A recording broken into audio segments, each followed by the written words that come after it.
So welcome to FinTech Insider. Thank you very much for being on the show. Daniel from Tink, how are you? I'm fine, thanks for having me. And you are the CEO of Tink. How has your Money20 experience been this year? Oh, it's been hectic. Yeah. It's actually the first time for me. Yeah. And I mean, I'm at a lot of conferences and it feels like everyone is kind of here. Yes. And for me that means my customers, my potential customers, which would be anything from FinTech to large banks, but also investors and competitors and everyone's here. It's an information overload. It's manic. It's crazy. But leads us nicely into who is Tink. What is Tink?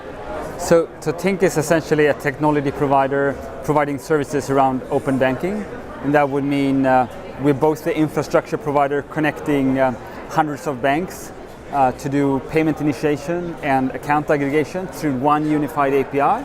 But then also providing data services from data cleaning, categorization, yes, to financial management, product recommendations, and so on. So I was talking to a large bank sort of product manager a couple of days ago who's looking at open banking, and they were sort of saying, look, we are never going to integrate to all of these different APIs, all of these different standards. We need the aggregators to come and do a good job of this. So can you give me an example of who are your clients and what sort of problems are being solved for?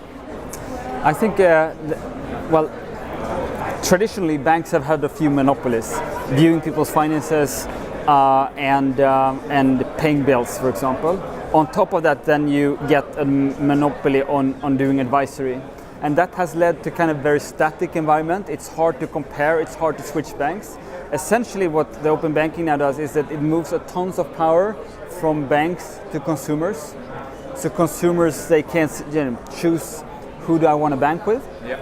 And the customers that I see is now embracing that the most is the one that has a lot of gain from that movement. Yes. So you see, we have an online broker in the Nordics called Nordnet that is aggregating investment accounts from elsewhere.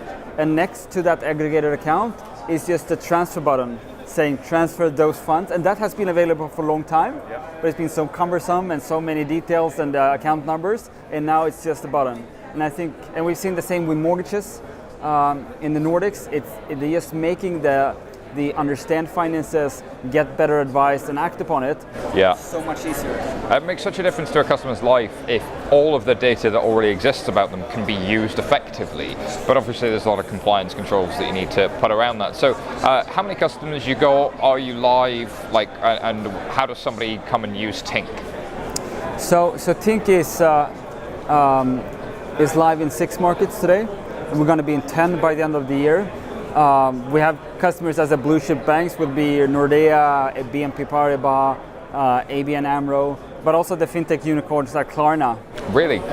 So they're all using services to better respond to the open banking, to win that customer interaction, to provide better financial services. Daniel, we're pushed against time. We've had so many amazing interviews, but me and Mr. Pickles want to thank you so much for being on FinTech Insider. Thank you. Thanks for having me. Thank you. And thank you.